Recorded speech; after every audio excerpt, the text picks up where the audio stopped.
I remember the exact words that changed everything for me. "This is Sam's house. And you'll leave if we say so." They didn't shout.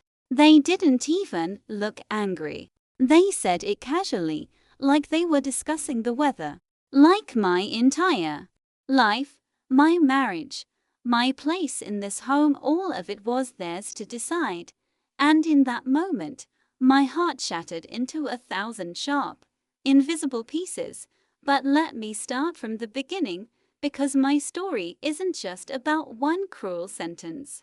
It's about how I learned that sometimes the deepest betrayals don't come from strangers. They come from the people who smile in your face every morning, sit across from you at the dinner table, and pretend that you're part of their family, while secretly plotting to make sure you never really belong. When I first met Sam, my heart was so full of love that I couldn't see anything else. He was gentle, funny, and he had this way of making me feel safe when the world outside felt too harsh. His smile lit up the darkest corners of my life. I was certain, absolutely certain, that I had found not just a husband, but a home in him. But what I didn't realize back then was this: marrying Sam didn't just mean marrying him. It meant marrying his family, his parents, his house, his rules. And that house would become the battlefield where every ounce of my strength would be tested. At first, things seemed normal. His parents welcomed me with warm smiles and polite words. They called me daughter, though something in the way they said it always felt hollow, like they were trying on the word, but it didn't quite fit in their mouths. I brushed it off, telling myself that relationships take time, that eventually I would be accepted, but acceptance never came. Instead, the cracks began to show in the smallest, quietest ways. I remember one evening, not long after our wedding. We were all sitting in the living room, the air heavy with the smell of incense that his mother always lit in the evenings. Sam was next to me, his hand loosely resting on mine. We were laughing about something silly, something only couples in the honeymoon phase find funny, when his father suddenly interrupted. "This house has always been Sam's pride," he said, his tone sharp, but disguised as casual. "We built it for him. Everything you see here, it's his." The words hung in the air like smoke. I smiled, awkwardly, unsure how to respond.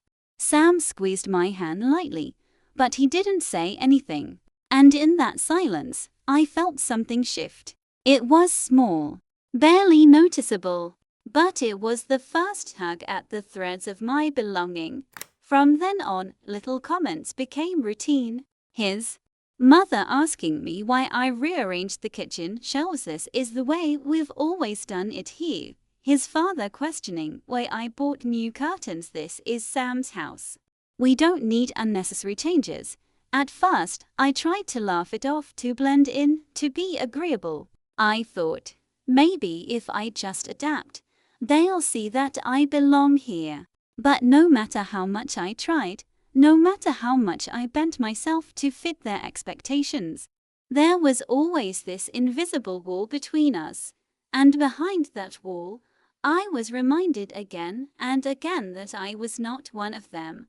One night, I remember standing in the kitchen, my hands in soapy water, washing dishes after dinner. Sam was upstairs, probably scrolling through his phone, and his parents were sitting at the dining table, sipping tea. They didn't know I could hear them. His mother's voice was low but sharp. "She thinks she belongs here, that she needs to remember this isn't her house. It's Sam's. She's just living here, like I was some sort of tenant, temporary, replaceable." I froze, my hands trembling in the water, the plate slipping dangerously against my fingers. My throat tightened, but I didn't say a word. Instead, I swallowed the hurt and kept washing, tears mixing with the soap bubbles. That was the beginning of my silence. You see, silence can be a strange thing. Sometimes it's weakness when you're too afraid to speak, but sometimes silence is strength. A seed, a quiet gathering of power, waiting for the right moment to grow. I didn't realize it then, but my silence was the start of my revenge. In those early days, I tried to convince myself that love would protect me, that Sam would protect me. But the truth is, love is not always enough. Because when the people who claim to love you choose silence while you're being cut down, that silence is as loud as betrayal. Sam never spoke up. Not when his parents dismissed my opinions, not when they corrected the way I folded the laundry, not even when they told me, to my face, that this wasn't my home. He would just give me that soft smile, the same one that once made me feel safe, and say, "Don't take it too seriously. They don't mean it," but they did mean it. And deep down, I think he knew it too. Every morning, I woke up in that house with a smile painted on my face, but inside, I was crumbling. I would make breakfast, serve tea, and sit quietly at the table while his parents talked over me, around me, through me, as if I wasn't even there. And yet, somewhere in that crumbling, something else began to grow. A quiet fire, a determination that one day I would not just exist in this house. I would reclaim it. But revenge is not born in one moment. It grows slowly, like a vine wrapping itself around a stone wall, finding cracks to slip into, pushing and pushing until the wall begins to break. And in those early days, though I didn't know it yet, I was already planting the seeds. Silence became my shadow. It followed me from room to room, from the echo of the dining table to the heavy corridors lined with family portraits that did not include me. Those portraits, they watched me. His mother in her younger days, smiling in a silk sari. His father standing proud with Sam as a boy. And Sam, his childhood, captured in frame after frame. But never once did I see a place where I belonged. Every morning, when I walked down the stairs, I felt their eyes on me. Not the parents' eyes, those were sharp enough, but the painted ones, frozen on the walls. They whispered in silence, "This is not your home. You are only passing through." But the thing about silence is this: it can suffocate, or it can sharpen. And for me, slowly, it began to sharpen. I began noticing details. His mother would complain that I wasn't keeping the house the way it should be. But when I looked closer, I saw her contradictions. She demanded the shelves be arranged her way, yet she always misplaced her own belongings. She claimed to be the guardian of tradition, yet her words often revealed jealousy, bitterness, an obsession with control. His father always boasted, "This is Sam's house. We built it for him." But in quiet moments, I saw the bills piling up, the unopened letters from the bank. I caught the way he frowned at certain phone calls, his tone suddenly low, his words clipped and tense.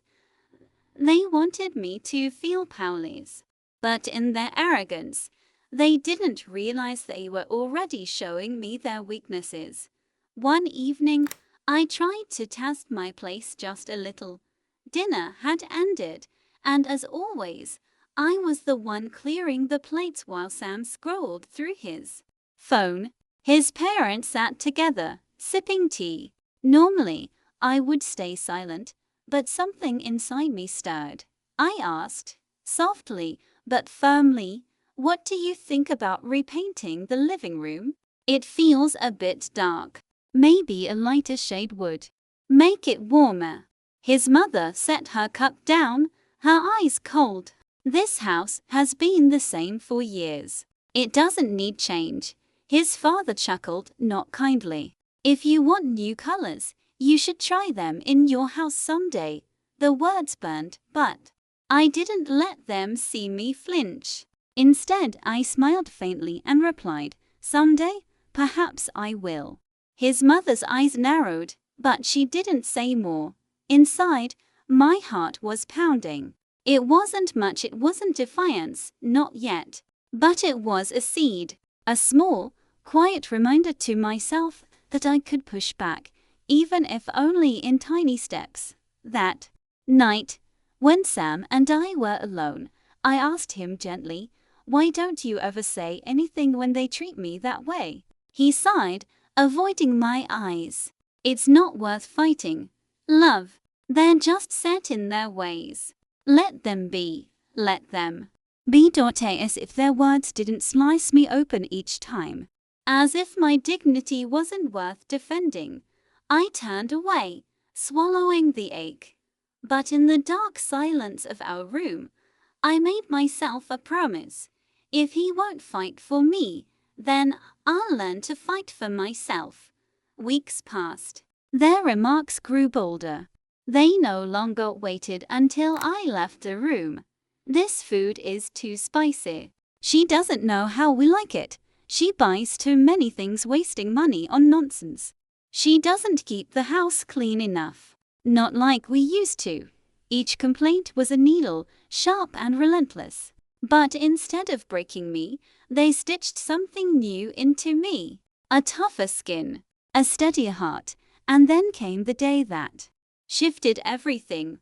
I had gone to the market alone, carrying bags heavy with vegetables and groceries. When I returned, I overheard them in the living room, their voices low but not low enough.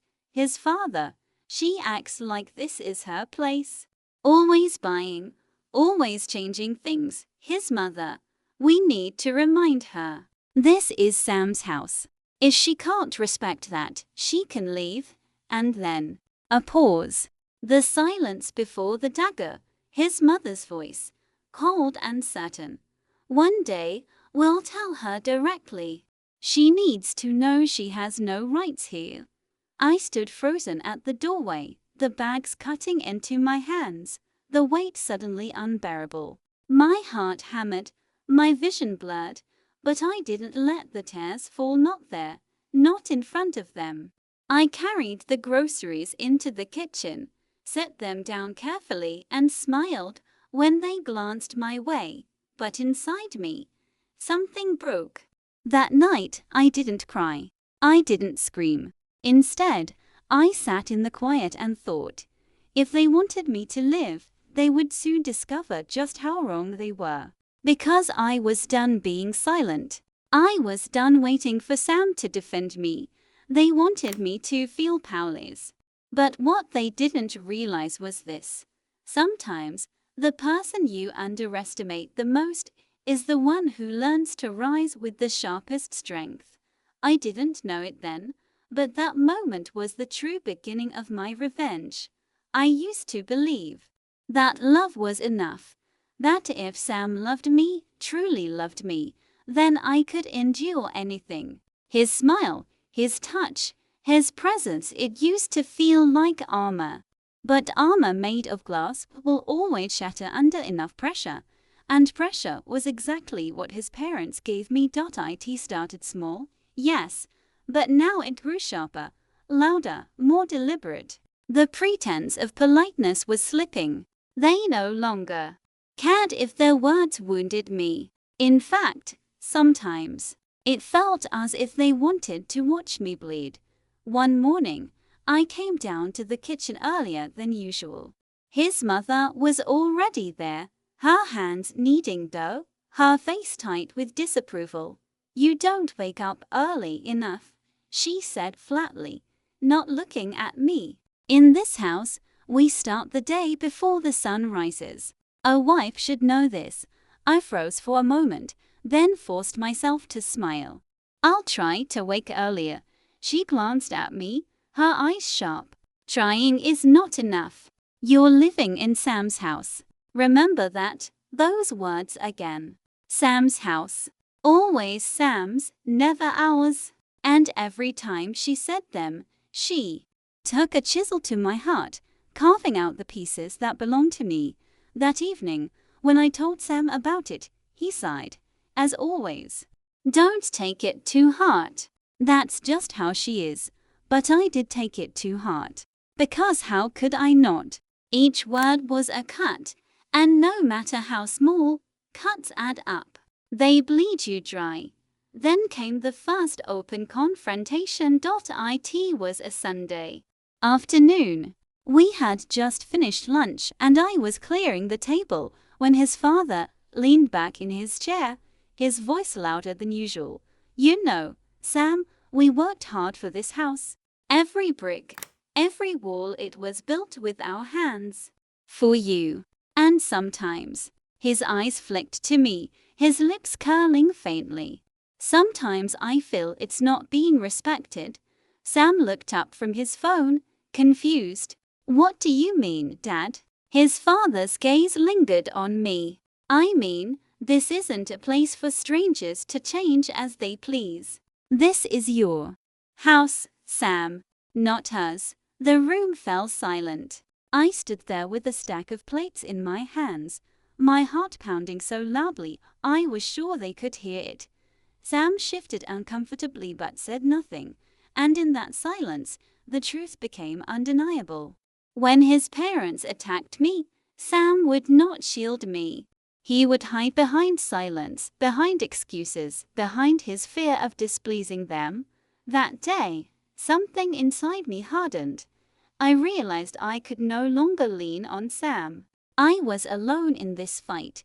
From that moment, I began to change. Outwardly, I still smiled, still cooked their meals, still listened to their cutting remarks. But inside, I was no longer breaking, I was watching, documenting, learning. I noticed how his father always grew nervous when certain letters arrived, how his mother guarded her jewelry box as if it held secrets, not just ornaments.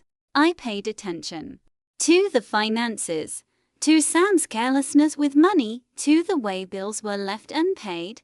I began keeping small notes, not in a diary they could find that too easily, but in scraps of paper tucked into my purse, in files hidden on my phone. I told myself it was just to protect my sanity, to remind myself that what I was enduring was real, not imagined. But deep down, I knew it was more. It was the beginning of a plan. One night, unable to sleep, I sat by the window in our room, staring out into the darkness. Sam was snoring softly beside me, oblivious. My heart felt heavy, but my mind was sharp. I whispered into the silence, more to myself than anyone else. They think I'm weak. They think I'll leave quietly. But they don't know me. Not yet. The words were like a promise, a secret vow spoken only to the night, because I knew then my silence would not last forever. There would come a day when the very words they used to break me, "This is Sam's house," would turn against them. And when that day came, they would finally see who I really was. It's strange, isn't it? How people can break you not with fists, but with words. Not with violence, but with constant reminders that you don't belong. By now, their remarks weren't quiet anymore. They didn't whisper behind closed doors. They didn't wait for me to leave the room. They spoke boldly, as if testing how much humiliation I could carry without shattering. One evening, after dinner, I was wiping down the dining table when his mother spoke, her voice sharp and deliberate. "You know, Sam," she said, glancing at me but pretending she wasn't, "when a wife enters her husband's home, she should learn to respect the way things are. But some women," she let the words hang, her eyes piercing into mine, "some women forget whose roof they live under." Sam shifted in his chair, uncomfortable. He looked at me, then at her, then back at his phone. He didn't defend me. He never did. Instead, he muttered, "She's trying her best, mom. Trying. His mother scoffed. This is not about trying. This is about knowing your place. Her words landed like stones in my chest. Know your place. What was my place, exactly? A guest? A servant? A shadow lingering in corners where I didn't belong? I swallowed the lump in my throat, set the cloth down on the table, and forced a smile. The table's clean, I said softly, before walking away, but inside me, I was screaming. Days later, his father dealt me another blow. I had suggested we host a small dinner, invite a few of Sam's colleagues and friends. Make the house feel lively for once. It wasn't a demand, just an idea I thought would please them. His father's laugh was short, bitter. A dinner? In this house? That's not for you to decide. This is Sam's house. You're not the one to make such plans. Again, those words, always circling back to the same dagger. This is Sam's house. I excused myself politely, but when I was alone in the kitchen, I gripped the edge of the counter so tightly that my knuckles turned white. My heart thundered. My breath came fast. That was the moment I realized something vital. They weren't just trying to humiliate me. They were trying to erase me, to strip me of agency, to make me so small that eventually I would vanish altogether. And that, I decided, would never happen. My defiance began in small, almost invisible ways. When his mother rearranged the kitchen shelves, I would quietly move one or two things back, not everything. Just enough to remind myself that I still had a say. When his father dismissed my idea about repainting the living room, I didn't argue. Instead, I went out the next week and bought a small potted plant. Just one. I placed it on the windowsill where the sunlight fell. It was my little rebellion, my claim to the space. They noticed, of course. His mother's lips tightened when she saw the plant, but she said nothing. His father frowned, but he didn't touch it. It was a tiny victory, almost laughable. But for me, it was a lifeline, a reminder that they couldn't control everything, and slowly, those tiny acts of defiance gave me strength. Meanwhile, I began to think beyond the house. I had put my career on pause when I married Sam, believing his promise that we'll build our life together. But now, I realized I couldn't rely on him or on this family for stability. So quietly, without telling anyone, I began looking for opportunities again. Remote work, freelance projects, anything that would give me independence, even if only financial. Each email I sent, each response I received, felt like a thread I was weaving into a safety net, because I knew the day was coming when that net would be the only thing keeping me from falling.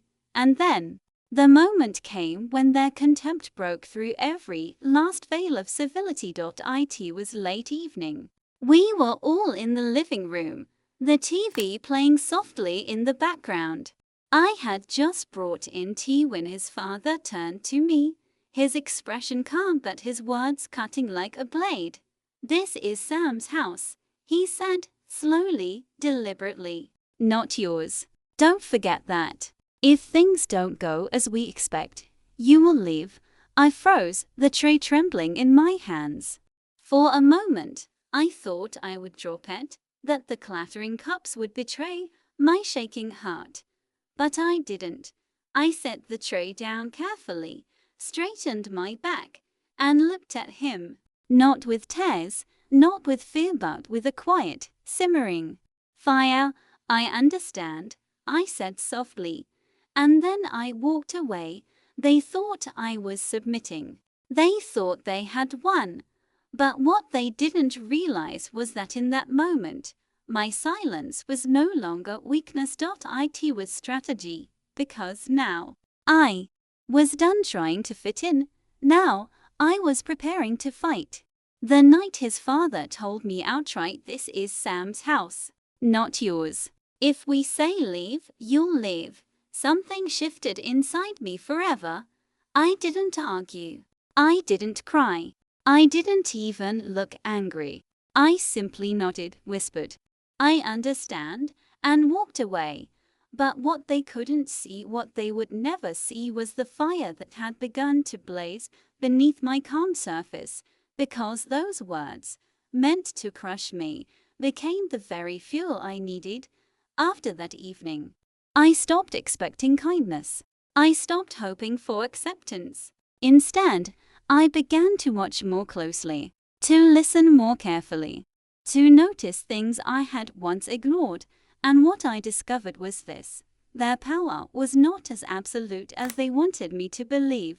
The first crack appeared in something small, barely noticeable. One afternoon, I went into the study to fetch a book. On the desk, a stack of unopened envelopes sat in a crooked pile. Out of habit, I straightened them, but when I did, one slid open just enough for me to see the letterhead, the bank, the words "final notice" stamped in red across the page. I froze, my pulse quickening. Carefully, I tucked the envelope back where it was, exactly as I found it. But the image stayed with me. Final notice. Dead, could it be? Days later, I noticed his father stepping outside late in the evening, his phone pressed to his ear, his voice low and tense. "Yes, I know the payment is late." I said, "I'll arrange it. Just give me time." The words floated through the still night air, breaking apart as though the silence itself wanted me to hear them. And suddenly, I realized the mighty walls they had built around themselves, the authority, the arrogance, the constant reminders that this was their house, were hiding something fragile, something vulnerable. They were in trouble. The second crack came through his mother. She had always guarded her jewelry box like a dragon protecting treasure. It was the one thing she kept close, even sleeping with the key under her pillow. She'd wear those pieces on family occasions, flaunting them as symbols of their wealth and legacy. But one morning, I overheard her speaking to a jeweler on the phone. Her voice was hushed, but her words were clear. "Yes, I need to sell. Discreetly. No, not all at once. Yes, I'll bring them piece by piece." She hung up quickly when she saw me, her face stiff, her lips pressed tight. I pretended not to notice. But inside, I smiled. So, the perfect parents-in-law, the ones who reminded me daily that this was Sam's house. Their house, their empire was struggling. They were drowning in debts and pretending to swim, and they thought I was powerless. They thought I would leave quietly, humiliated and broken. No, I had just been handed the greatest weapon of all, knowledge. Meanwhile, Sam remained oblivious, or maybe not oblivious, maybe he chose to remain blind. When I asked him one evening if everything was all right with the household finances, he brushed me off. "Why do you worry about that? Dad has it under control. It's his responsibility." I wanted to scream. His responsibility. The same responsibility that left unopened bills on the desk, that drove his mother to sell her jewelry in secret. But I didn't. Instead, I smiled sweetly and said, "Of course. I was just asking." Sam kissed my forehead and went back to scrolling on his phone, never realizing that with every careless dismissal, he pushed me further away and closer to my own independence. By then, I had begun working again. Small projects at first, copywriting, design work, whatever came my way. I told no one. Not Sam, not his parents. It was mine. My secret. Each time a payment arrived in my account, I felt stronger, safer. The money wasn't much, but it was freedom. In its purest form. I opened a separate account in my own name. Quietly, carefully, I saved. It was the beginning of a safety net, the foundation of a future where no one could say, leave, and leave me stranded. And then came the third crack. One evening, I was in the kitchen, chopping vegetables, when I heard his parents arguing in the next room. Their voices were hushed, but the walls were thin. His mother's voice was sharp. You can't keep hiding this from Sam. He'll find out eventually. His father hissed back, he doesn't need to know. It's our problem, not his. We'll fix it. Fix it. With what money? You've already. She stopped suddenly, as if realizing how loud she was. I pressed my hand over my mouth, my heart racing. Already what? Already sold something? Already mortgaged the house? I didn't know. Not yet. But I would. Because now, I was watching everything. Every whisper. Every late-night phone call. Every unopened letter. They had shown me my place, yes. They had told me I was powerless. But they had also shown me their weakness. And weakness, once seen, cannot be unseen. That night, as I lay awake beside Sam, I made another silent vow. I would not leave this house. No, I would stay. I would watch. I would gather every truth they tried to hide. And when the time came, when their arrogance collapsed under the weight of their secrets, I would be ready. Ready not just to survive but to win. By then, the words "this is Sam's house" had become less of a wound and more of a challenge. Every time they said it, every time they reminded me that I was an outsider, I felt my fire grow hotter. Because the truth was, the more they tried to shrink me, the more I discovered how strong I could be. I started small. The next time his father left bills on the desk, I didn't just glance at them. I carefully noted down the names of the banks, the dates, the overdue stamps. I memorized the accounts, the numbers, the warnings. I told myself I wasn't snooping, I was preparing. Because if the day came when they tried to throw me out, I needed more than just wounded pride. I needed facts, proof. Knowledge is power. And I was quietly collecting mine. I also began asking subtle questions. When his mother complained about the rising prices of groceries, I nodded sympathetically. Yes, it must be difficult, especially with all the expenses from the house.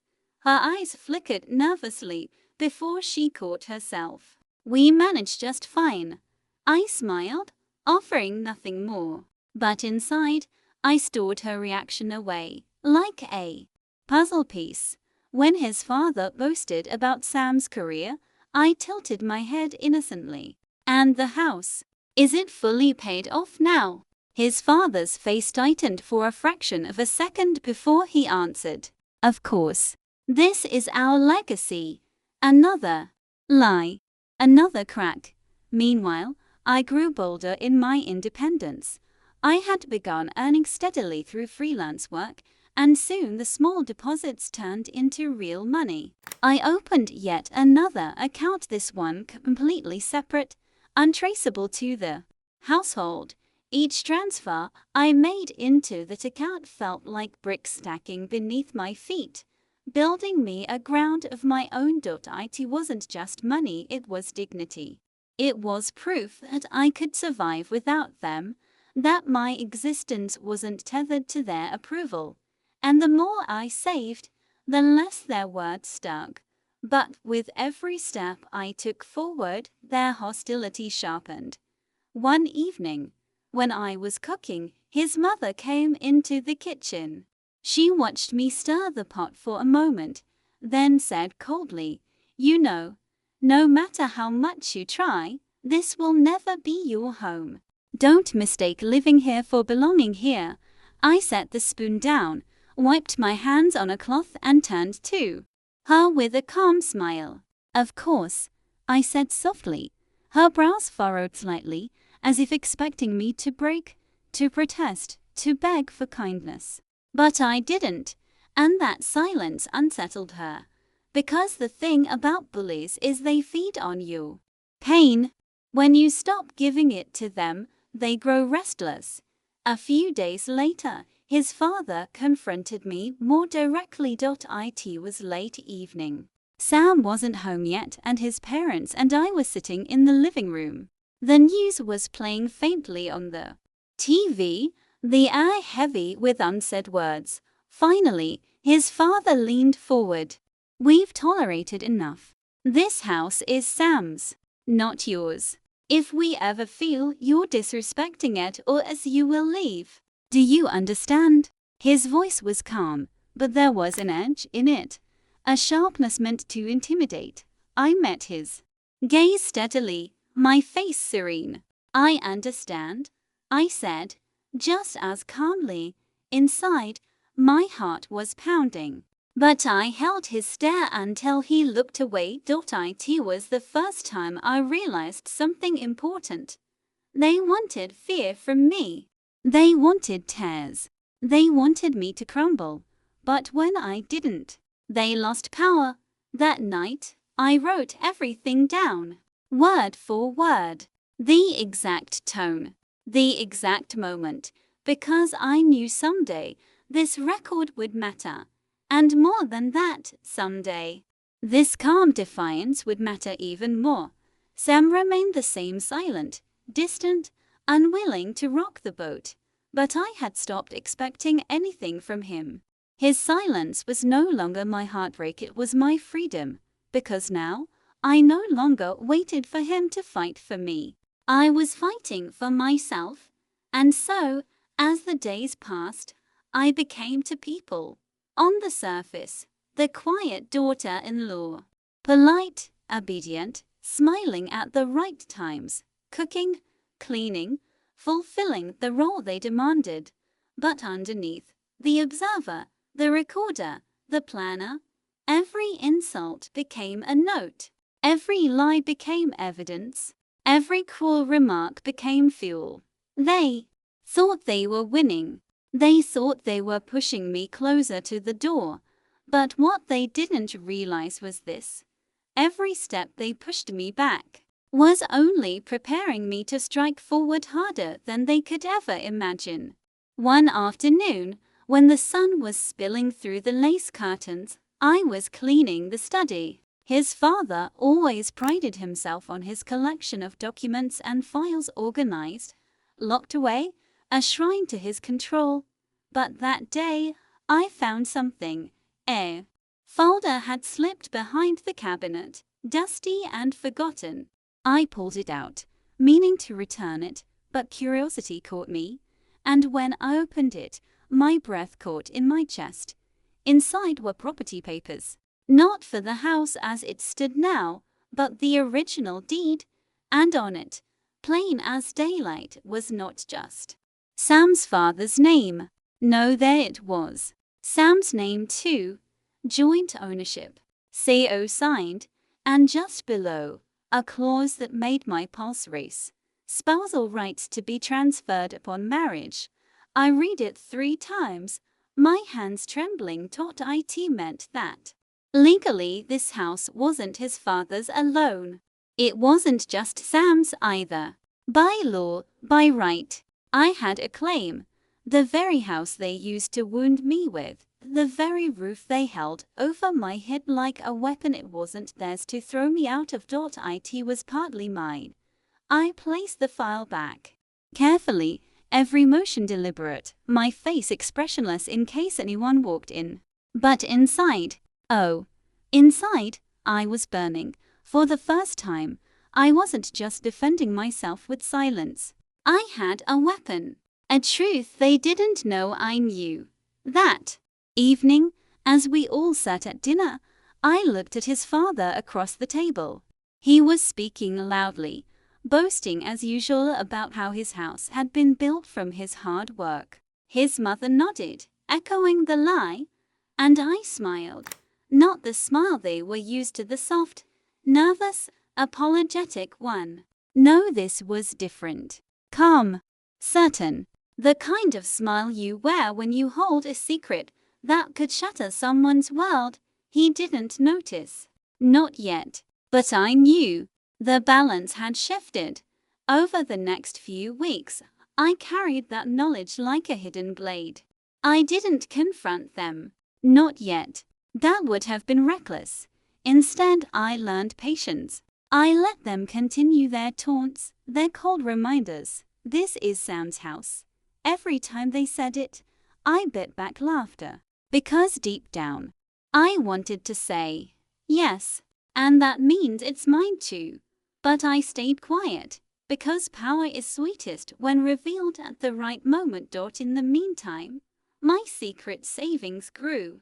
My evidence pile thickened. And now, I had something even stronger: legal standing. I began researching more quietly at night, reading about property laws, inheritance rights, marital claims. And the more I read, the clearer it became: if they tried to throw me out, they would be the ones breaking the law. The very threat they had used against me for months was nothing but a hollow weapon. And oh, how satisfying it felt to know that. But as with all secrets, power doesn't stay hidden forever. One evening, Sam came home late. He looked unusually tired, unusually hesitant. After dinner, when his parents had gone to bed, he sat beside me in silence for a long time. Finally, he said, almost in a whisper, They've been talking about selling the house." I turned my head sharply. "Selling?" he nodded. "Dad's debts are worse than I thought. They're trying to find buyers, but..." He hesitated. "They can't do it without my consent." My heart raced. He didn't realize what he had just confessed. Not only was the house CEO-owned, but any major decision needed both his and my acknowledgement. It meant his parents weren't in control anymore. Not really. And for the first time since I had stepped into that house, I felt the weight lift off my chest. They thought I was powerless. They thought they could erase me. But the truth, the ground beneath their feet was already crumbling, and I was the one holding the cracks open. After Sam's confession, I couldn't stop replaying his words in my mind. They're thinking about selling the house. If only they knew. The chains they thought bound me were already broken, but I didn't rush. No, a war isn't won by a single strike. It's won by patience, by precision, and so I began planting seeds.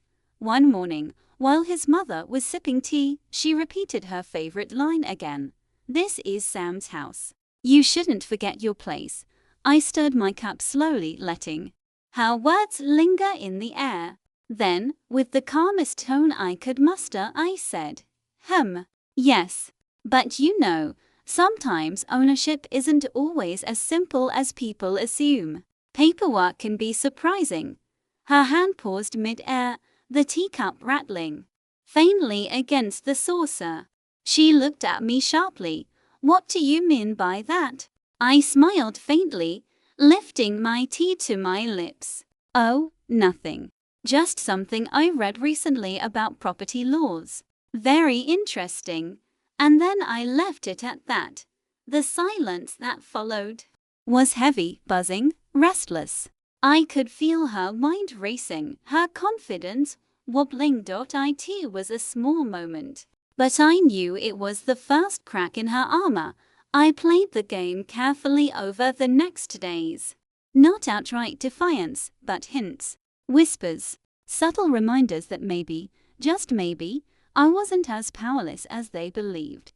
When his father barked about me not having a say, I raised an eyebrow, calm and steady, and replied softly, "Are you sure about that?" When his mother mocked my cooking, I responded with a quiet laugh, "Well, if I'm not good enough for this house, maybe this house isn't good enough for me either."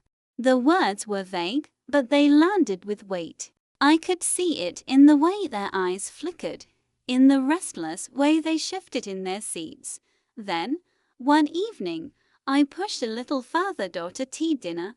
Sam's father casually mentioned an interested buyer for the house. He looked at Sam expectantly, clearly hoping his son would agree to the idea. Sam hesitated. He looked at me, and that glance, short, uncertain, was everything, because his father saw it too. For the first time, he realized Sam wasn't the only one in the equation anymore. I set my spoon down slowly, letting the silence stretch. Then I spoke, my voice steady but pointed. Selling a house is a big decision. It's not something that can be decided by one person alone. All parties have to agree. Sam blinked, startled. His father froze. His mother's eyes narrowed. I didn't explain. I didn't elaborate. I just let the words hang there, dripping with implication.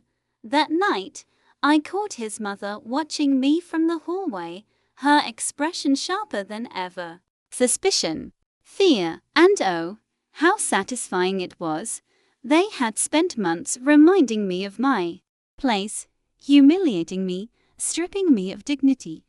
Now, finally, they were the ones beginning to question theirs, but I wasn't careless. I never showed all my cards. Instead, I let them stew, let them lie awake at night, whispering in hushed tones, wondering, what does she know? How much power does she have? Because the truth is, uncertainty can be more destructive than the truth itself, and every day that passed, I saw the cracks spreading wider in their once unshakable control. The game had shifted. For the first time, I wasn't playing defense anymore. I was leading, and deep down, I knew this was only the beginning. The shift in their behavior was almost immediate, where before their cruelty was casual, laced into daily life like a bitter spice. Now it grew sharper, more deliberate. Fear makes people dangerous, and my little hints had shaken them enough to rattle their confidence. His mother started watching me closely, following me into rooms, pretending to clean just to overhear conversations. She became obsessed with my movements, as though I might uncover more than she wanted me to. His father grew louder, more aggressive. Every chance he got, he raised his voice about chores, about money, about how I should be grateful to even be in this house. But the more they lashed out, the calmer I became, because now I knew the truth. Their desperation wasn't about me at all. It was about control slipping from their fingers. One night, as I was preparing dinner, his mother cornered me in the kitchen.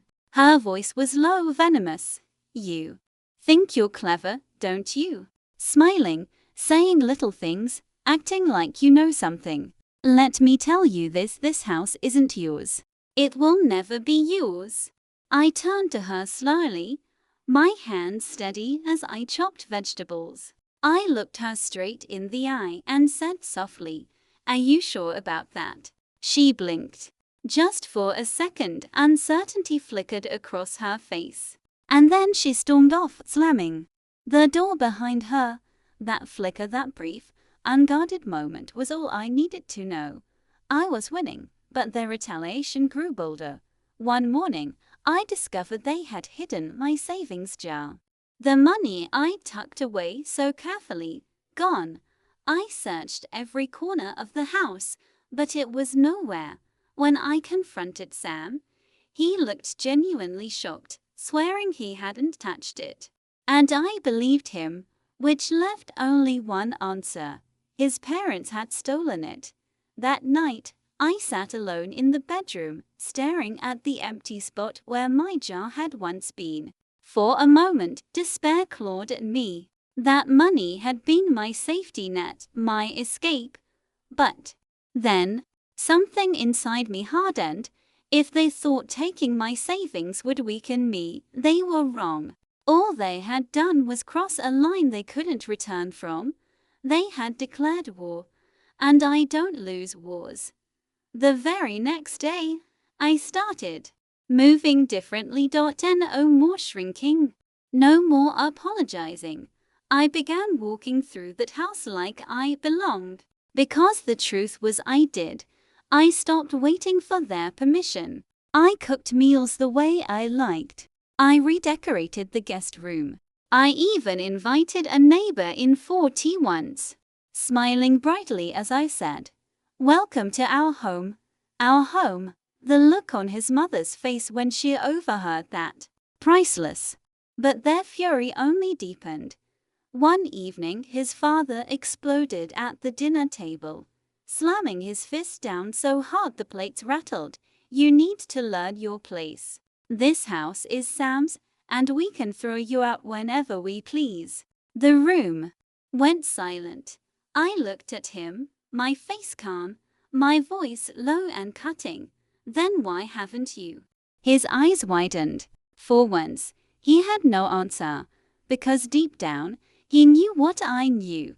They couldn't, not legally, not truly, and the fact that I was bold enough to say it out loud, without even raising my voice, shook them more than any screaming match ever could.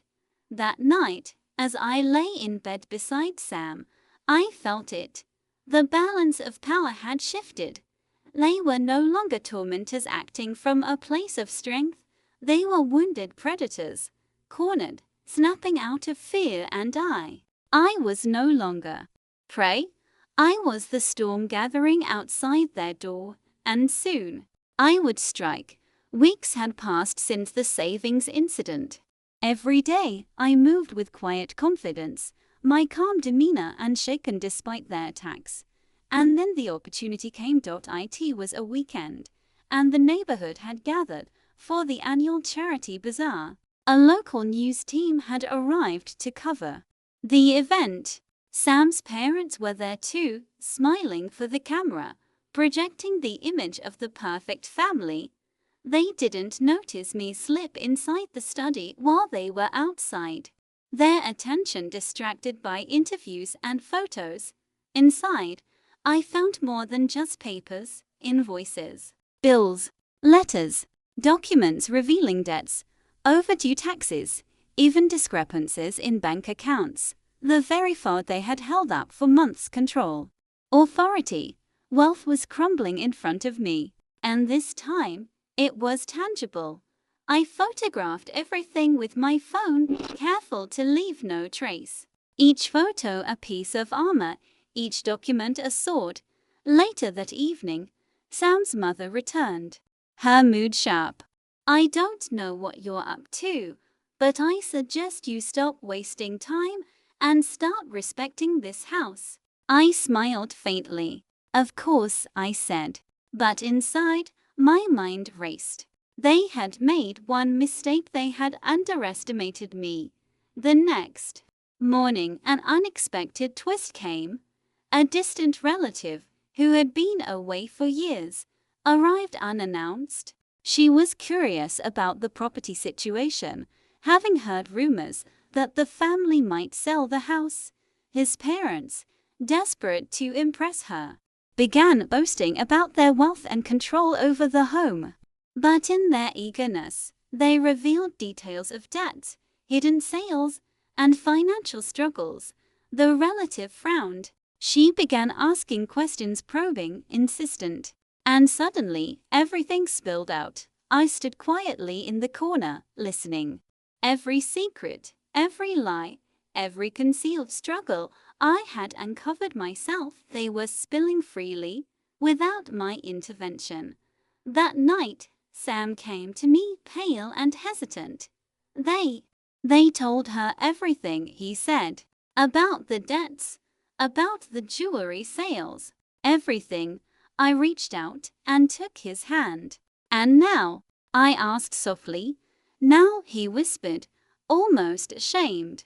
"I think they finally realize you're not just some powerless daughter-in-law." I smiled faintly, a calm, steady smile. "Good. Let them realize." Because that was the moment I had been waiting for, the moment when their power faltered, not because I confronted it, but because they exposed themselves. From that day, I moved with new assurance. And no more pretending. No more meek smiles that hid fear. I was no longer fighting merely for survival. I was building my victory. Every whispered insult they threw at me now bounced back, powerless. Every attempt to dominate me now only highlighted their vulnerability. The house that had once been their weapon against me was slowly becoming mine. Every secret I held, every truth I uncovered, every small victory I claimed added weight to my invisible throne. And deep inside, I knew this was just the beginning. Soon, the final act would come. And when it did, they would see that the woman they tried to erase had never been powerless at all. By now, I no longer feared them. Every insult, every attempt to belittle me, every threat of leave this house had been transformed into fuel. Fuel that had sharpened my mind, my patience, and my strategy. And now it was time. I started subtly to tea breakfast, when his father made yet another jab about my role in the house. I didn't flinch. Instead, I leaned forward, voice calm, precise. Dad, I've been thinking about the house. Since it's CEO owned, there are some decisions we need to make together, aren't there? The words landed like ice water. His fork hovered in midair. His mother froze mid-sip. CEO owned. Those two simple words were enough to tilt the table. Over the next few days, I began preparing the documents. I had found the deed, CEO ownership papers, everything. I consulted a lawyer quietly, using the savings I had secretly kept. Every action was discreet, careful, deliberate. When the parents tried to push me into silence or submission, I smiled politely, as though their threats were merely background noise. But inside, I was meticulous. I was in control. Then came the first real confrontation. It was in the living room. His parents cornered me, angry, voices sharp. You've been undermining us. Do you think you can just? I held up my hand. Calm, measured, enough. They blinked, shocked by my tone. The polite, submissive voice they expected was gone. I know about everything, I said, voice steady. The debts, the hidden sales, and yes, the house. His father's face paled. His mother's lips trembled. I am CEO owner of this house, I continued. And under the law, you cannot force me to leave. You can try to scare me, insult me, humiliate me, but legally, morally, you have no power here without my consent. The room fell silent. Finally, his father stammered, but we've raised Sam. We built this house. Yes, I said softly. And we will continue living here together. But you cannot continue treating me as if I'm less than you, or as if this house isn't mine too. That ends today. For the first time, I saw real fear in their eyes. Not anger, not superiority. Fear, because they realized the woman they had tried to erase had been quietly building strength all along. Because they understood now, I had the power to change everything. Sam watched in silence, stunned. He had underestimated me, underestimated the patience and cunning it takes to survive in a house built on intimidation. I looked at him, calm but firm. I never asked for your parents' approval. I never needed it. But I do need respect. And now, we set the rules together. From that day forward, nothing was the same. Every command, every insult, every attempt to belittle me met resistance. Not open rebellion, but calm assertion. Subtle, unshakable. They were still my in-laws. But the dynamic had shifted irreversibly. They were no longer the rulers of the house. I was. And deep down, I knew This was only the beginning. The house that had once been a battlefield of humiliation and fear had become my domain.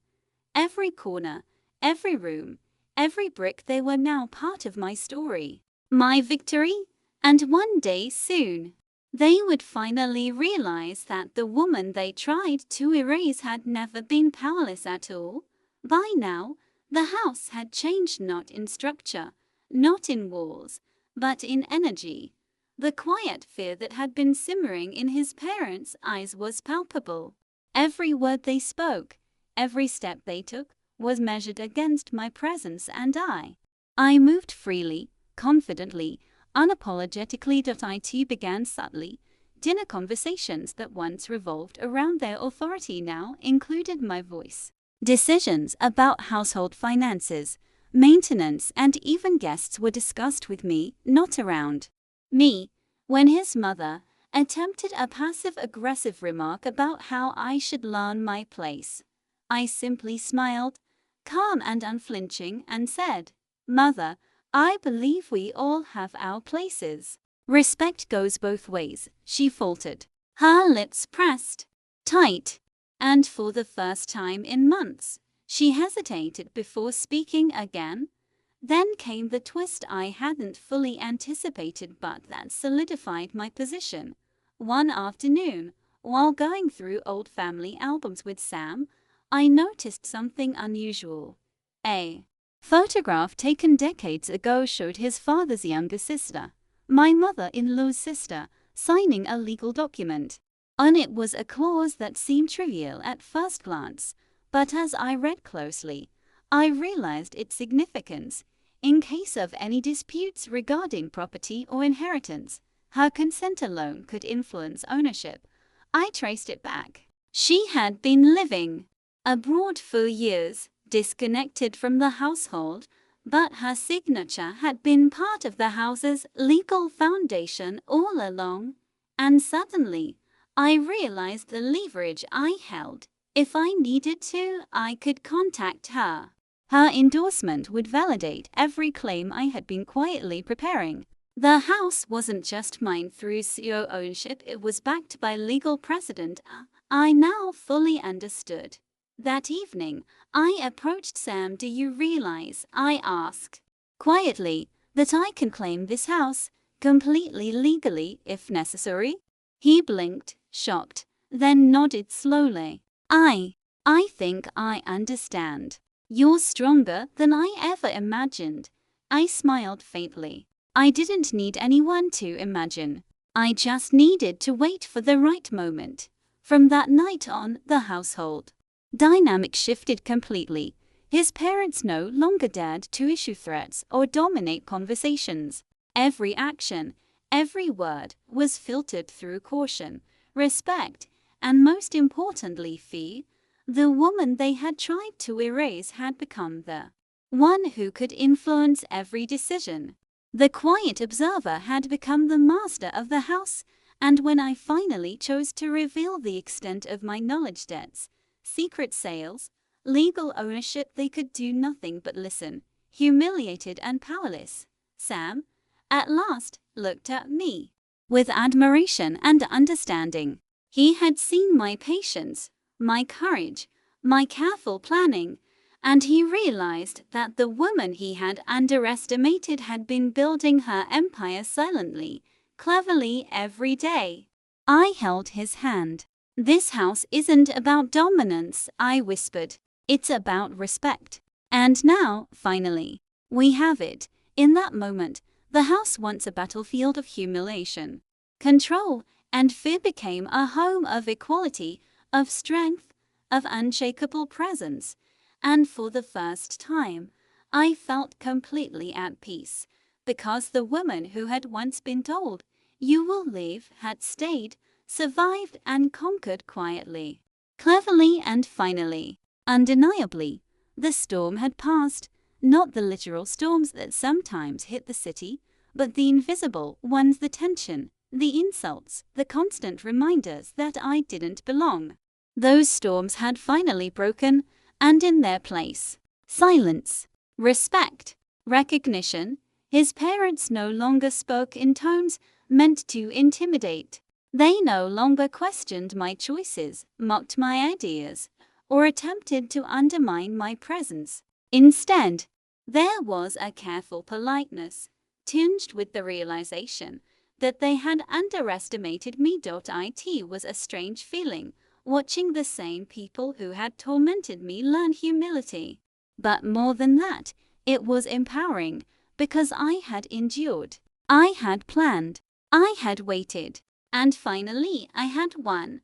Sam came to me one evening, sitting quietly in the study. His expression was thoughtful, almost tentative.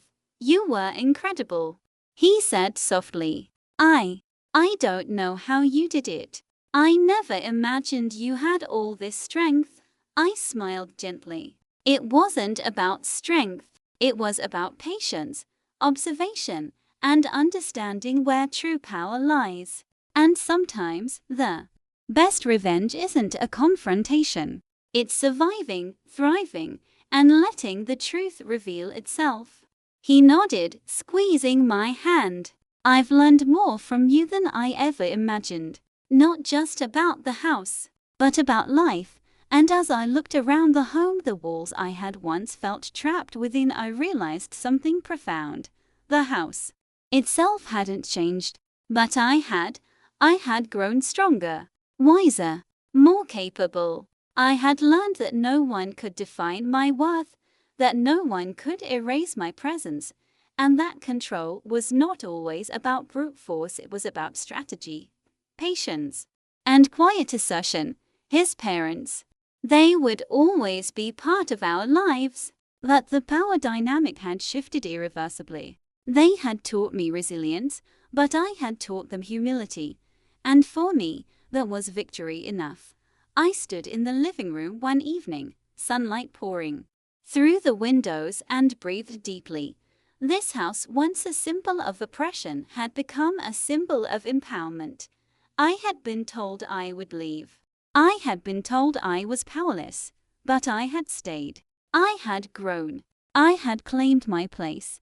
And in the end, the woman they underestimated had become the woman they could never ignore. The house was quiet that evening. Not the quiet of tension or fear, but the calm of balance restored. I sat by the window, looking out as the sun dipped low, painting the walls in gold and amber. It was a moment of stillness I had earned. After months of trials, insults, and silent battles, I thought back to the first day I had stepped into this house, timid and uncertain, greeted by words that felt like knives. "This is Sam's house. You'll leave." I remembered the nights I cried in silence, the mornings I forced myself to smile, and the constant fear that I would never belong. And yet, here I was, not broken, not defeated, but stronger than I had ever imagined. Revenge, I realized, isn't always about confrontation or exposing others' faults. Sometimes it's about strategy, patience, and using knowledge wisely. It's about taking control of what you can, quietly building your own strength, and letting circumstances reveal the truth for you. I had learned that power doesn't always shout, it often whispers, waits, and strikes at the perfect moment. Sam came to sit beside me, and we shared a quiet smile. No words were needed. Together, we had shifted the balance, reclaimed the home, and found peace within its walls. And as for his parents, they had learned respect the hard way. They had been forced to see that their authority, once absolute, had limits, and that their arrogance could never erase a determined, patient, and clever woman. This house, once a symbol of oppression, had become a testament to endurance, strategy, and empowerment.